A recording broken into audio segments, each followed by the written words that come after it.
Hello and welcome back to another episode of the Brush Sauce Theater. I'm Tyler Edlin, and tonight we'll be talking characters, more specifically about techniques to light them, a little bit about materials, and I'll be ending with a time lapse.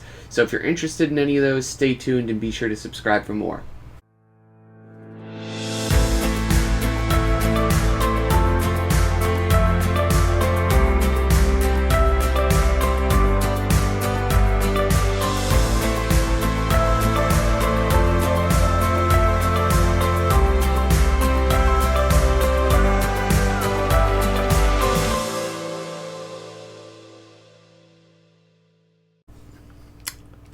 Hello everybody and welcome back. In this episode we'll be going over some character rendering tips, some lighting suggestions, and how to push your work further.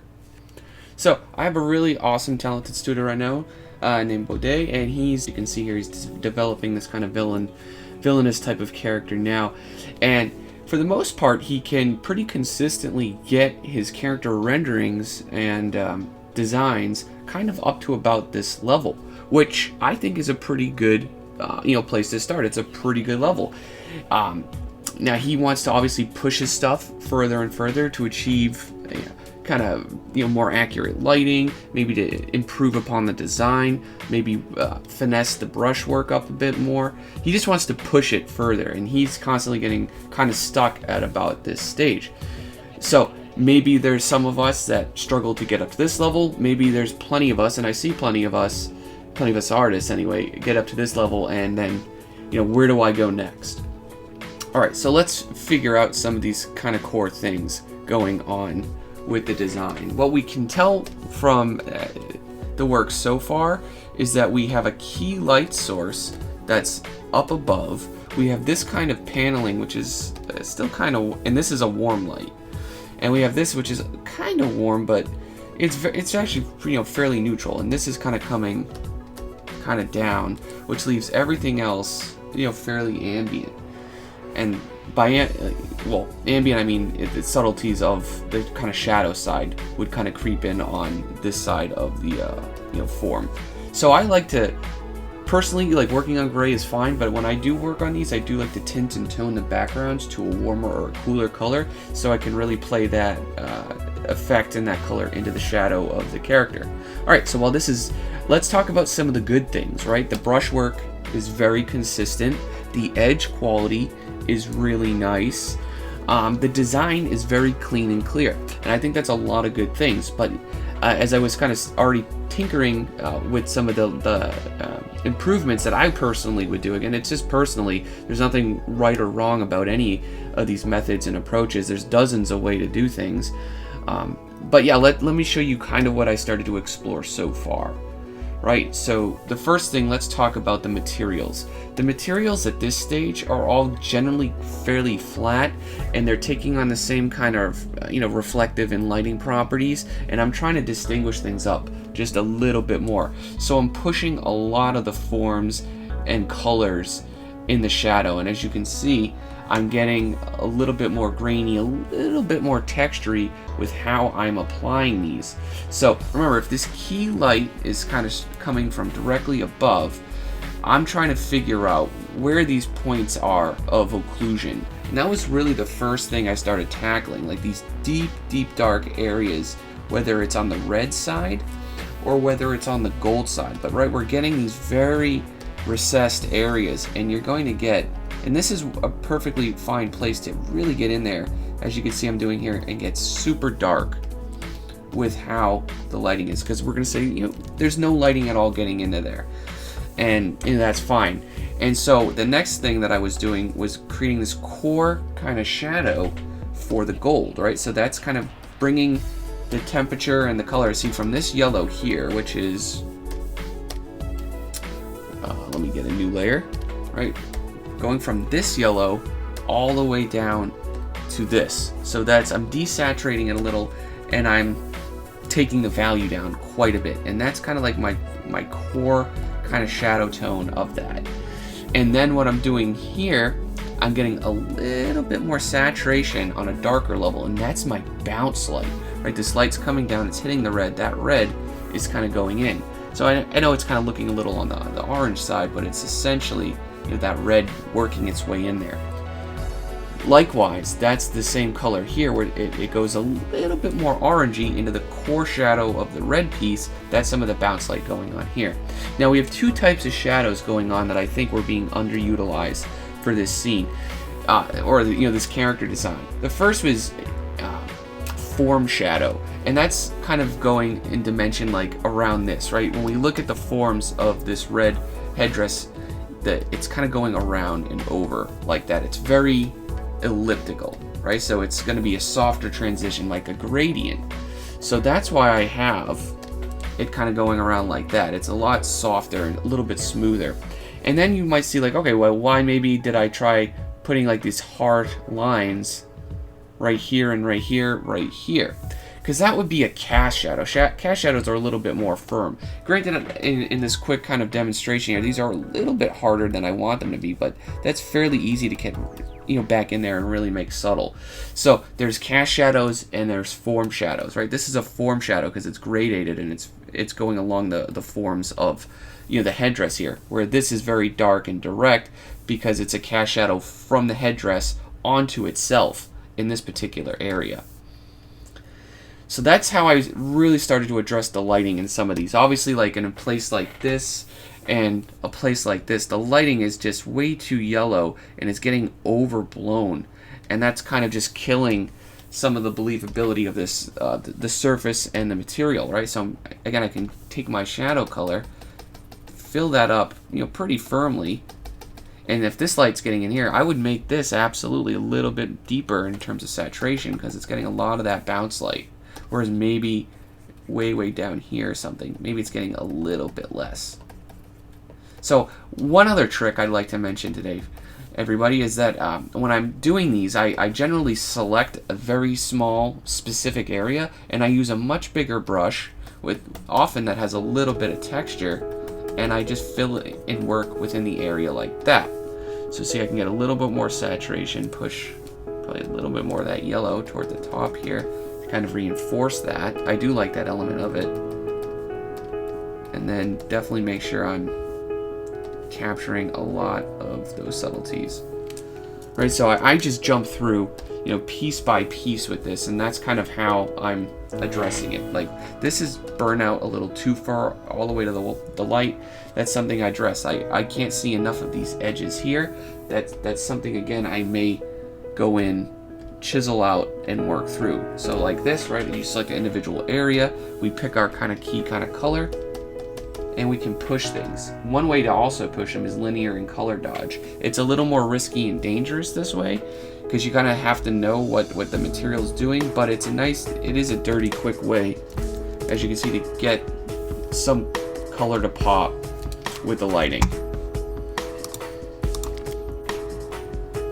So one way to really fix this, since a lot of this does come down to the materials and what the material does, is to do material sphere studies, to do still lifes, and basically kind of know what some of the basic properties that these things are doing.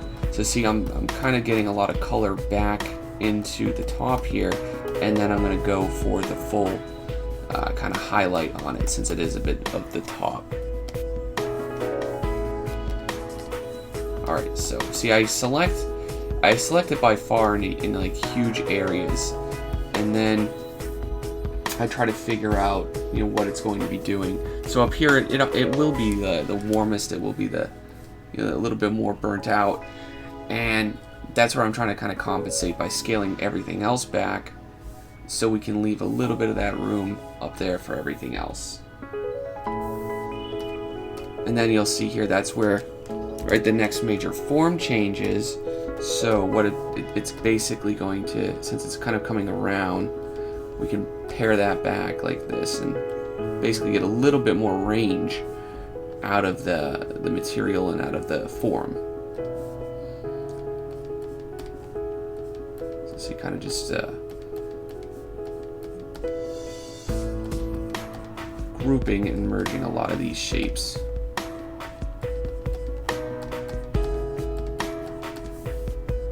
This can all get a little bit darker, and color is contextual, so I'm feeding and going off of the colors and what's happening really kind of like right next to them. So see, I like this color here, and I think that would work really nice down in here.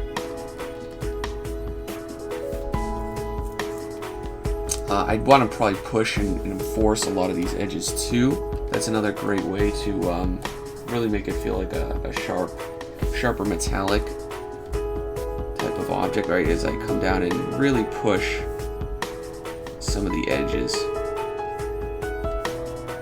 on this.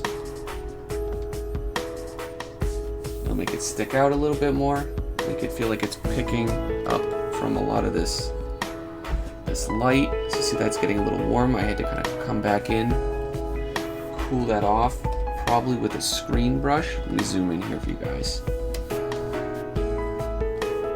So something a little more like that. And again, if this is really old, maybe even a little bit weathered, I might want to show a little bit of dents or bruises to it. You know what I mean? Like aging it, adding a little bit of wear and tear. So if I can get a little bit darker underneath there, show some of those divots. Get a little bit darker on the inside of the metal.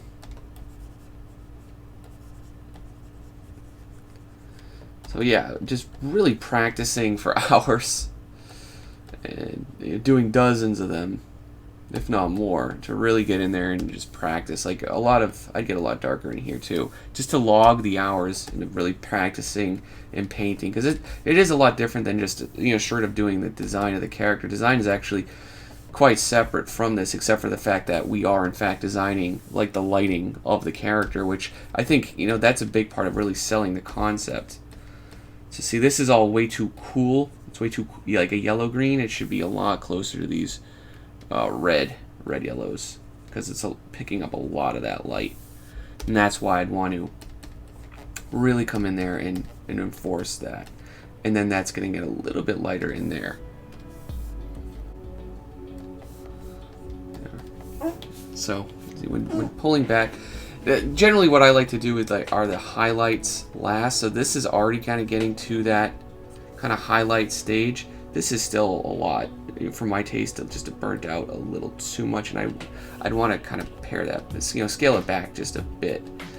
And then like right here, this is where the highest, where I'm going to put the peak of the highlight. I can get in there and push it, right, that extra 10%,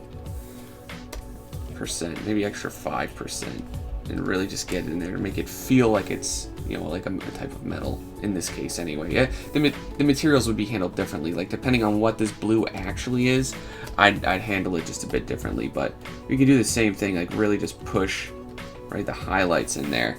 And that's the other thing I was doing with that. See that the blue is kind of flat, and it looked very plastic-ish. So remember, the lighting's above. I'm putting cast shadows from these parts onto it. I'm darkening that up. I'm getting a little bit of this ambient light on the backside, and that's really adding a lot of dimension, you know, and a lot of dimensionality to it, I feel. The other thing, you know, like characters' faces, you know, think of this as like a nice kind of geometric shape.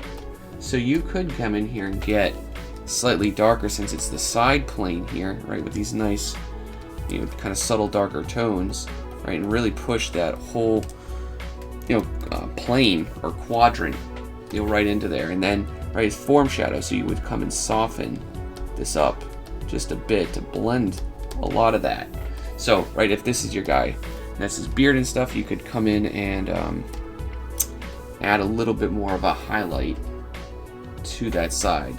Essentially, again, right, adding just a hint, right, of that form, like a hint of that form in there, to that form. And again, if you're doing some bounce light or some subtle ambient light, you could come in, you give this a nice cooler accent to a lot of these, you know, warmer areas, and that'll add a lot of dimensions to it as well.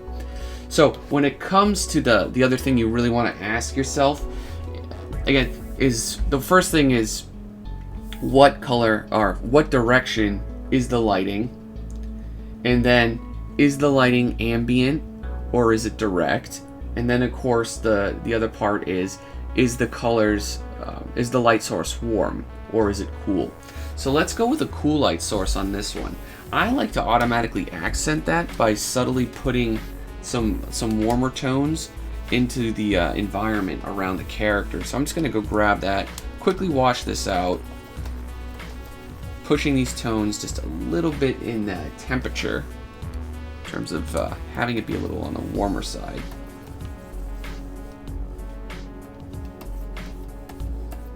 So this one was a warm light, this one will be cool light, just to kind of show a little bit of that difference.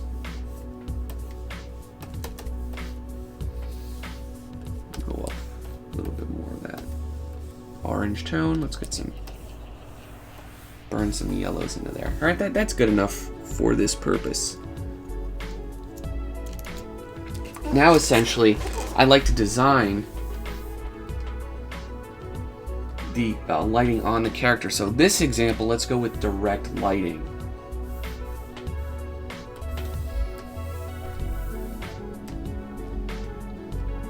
And I'm going with a little bit of a darker kind of direct lighting for this one because this is a villain and I want to make it a little more overly dramatic.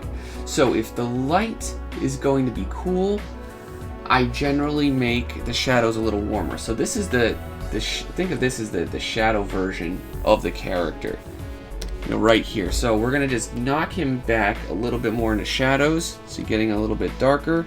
He's already kind of on the warm side, but maybe we just push the red range, maybe just a little bit. Why not? See, that makes it cooler, which, you know, we do not want. And then, kind of in one kind of go, since this is already kind of dark. Most of this is actually really dark already. Let me go a little bit further with that. So bring down the light. And then we're going to decide where we want the light to go. But before that, since I made a copy of the character, let's kind of just make this guy a little bit on the cooler side. This is a very basic, simple way to really figure out the lighting on a character concept. Right, so this is all slightly on the cooler side. That's cool, that'll work for our purposes. I'm gonna add a little bit more kind of cyan blue to that. So I'm gonna hide this one, Command I, or what is it? No, I'm gonna make a layer mask right here, and Control or Command I to invert it. And now I can go and let's decide the lighting's coming on this one from the left. So right, where are all these planes coming in? So you select your value that's opposite of your mask, so that's black, so I'm coming over here to the white, and now I can just figure out where I want, you know, that lighting from the left side here to go. So see if it's going to do that, we're going to get a tone something a little bit like that, and of course we're going to see some of that dramatic light just kind of hitting the top of the character. Maybe it's, you know, what would really play up the drama for the villain? Well, maybe that's just getting like a little bit of light kind of like right here on the corner of the cheek, right? Something like that. And then of course where else? Well, we based off what we just learned or kind of did with the form, right? This can be getting a cast shadow from that shape. So something like this, that's going to get lit up. This is all could potentially get lit up. Maybe to there, and then we can add maybe just like a little bit of that light coming in behind here. So having the light right here and the shadow on that side of the hand, right, that really separates how that can be read. Maybe you want to pull a little bit of these highlights on these fingers as well, since the light's coming over. But for the most part, you know, maybe if this is like a real big piece, you could have like a little bit of this key, and this is the key light, right? The main light in the scene. You could show like a little bit of light there, maybe a little bit on his chest, but the rest of this, for the most part, you really can just knock out or knock back. So like maybe again right here, we can get some of this nice cool light. Maybe it's hitting part of right there, and then maybe like a triangle shape or something right there. But for the most part, the rest of this guy, right from here on out, is all in shadow, and you can render it, you could paint it, but this would be like how I would plan the lighting with it anyway. So where would the darkest lights be? And so this is to show kind of real absolute, you know, darkness or shadow, in the design. And see, like, this is still like super generalized, but that's generally how I do figure out or plan the lighting on the characters. And this is, again, direct light. So maybe I want to, if I do want to reinforce or exaggerate how cool that color actually is, that's when I would really start kind of getting in there and pushing the tones, and the hues. Like that and like that. And this will have it kind of pop off the warm background a lot, pretty good too. So that's the super kind of quick, ugly version of it. And of course I forgot the staff, but again, that's direct light. Like, there's a spotlight coming in and very selectively lighting a few things. Now for this character, I want just to show you what ambient lighting would look like. Would generally be a lot softer. So what I may do on this guy is just duplicate him and go in there piece by piece and just get some of the more subtle shadows. So like his face, for instance, right? That's the lighting in an ambient case here is going to be just generally a lot softer. So it's the opposite of all the harsh lighting that we just painted on Baudet's character. So I'm going to get, multiply or color burn, something that's going to get the shadows a lot darker. And I'm just going to soften up that and really just kind of paint how occluded that light really is. So if this is a round, if his face is round, I may just subtly hint at that curvature, doing something like that. But generally, right, it's a lot softer. Not quite, like if it was a direct light from above, we would see it look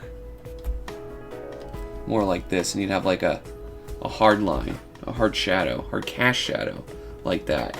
So that's really the difference. So if the head is kind of round, or the helmet is kind of round in a lot of these cases, I could just select very cleanly various areas of it and just paint how soft that is. So, all right, we'll get this. I'll go to multiply again. That's been working. Go soft to airbrush, right, like that, and just start to paint some of these occluded, kind of shadowy areas. Show that form. Now, if this whole thing is kind of rounded, I might play how subtle all that is by going across the whole thing, kind of like that. Or in this case, just delicately hit around some of the edges. And of course, on something like this, if the light source is cooler, I could just go subtly start to really just push the highlight. But even the highlights on these are going to be a lot softer than before. So if I start with that, I'd probably want to feather it out, right, quite a bit, and just make it overall just a lot softer, and go through material by material, bit by bit, really just getting that subtlety in the lighting on it. If it looks too green, that's when I really just start introducing some of those other colors. So what's the opposite of green? Red, like a real kind of neutrally type of red. It's fun to kind of splash around in there. Really activates the colors. But when you zoom out, it should look. And same with this. Right? Desaturate that for cooler. And again, depending on how I approach the textures on this, I'd approach it a little differently. But this is just the case of some of the subtle ambient lighting with the character. So see, I do think that needs. That way it won't look so uniform and flat. See, when you zoom out though, it'll look a lot more, right? It'll look a lot more three-dimensional. And I'd have to do that for every little area going throughout the thing. So that's ambient lighting. So just as a brief recap for this episode, when designing a character, when thinking about how you want to present it or how you want to light it, first think of the direction of it, the general direction. This would be a very soft light from above, for instance, in this one. Think of the whether it's ambient or direct. That's the next really big decision. So is it a spotlight or is it kind of like an omni light? And then finally, is the color temperature from the light source warm or is it cool? And the shadows generally are whatever the opposite it is.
Thanks for watching, particularly if you made it to the end here.